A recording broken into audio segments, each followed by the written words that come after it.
Alex is writing a Python program. He is sure everything is correct. He clicks run. Python immediately stops. This error is called syntax error, and it means Python cannot understand the code you wrote. Think of it like writing a sentence in English.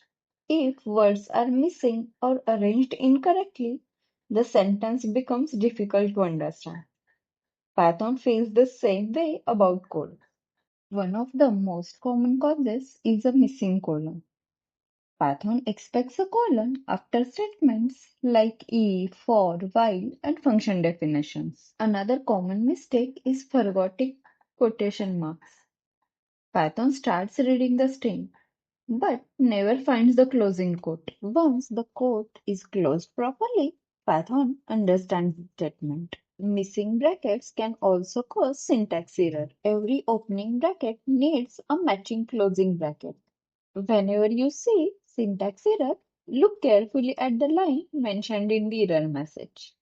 But remember, the actual mistake is sometimes on the line just above it. To fix syntax error, check these things. Did you forget a colon? Did you close all quotes? Did you close all brackets? Most syntax errors are caused by some small spelling mistakes as well. Alex adds the missing character, runs the program again, and everything works perfectly. Problem solved.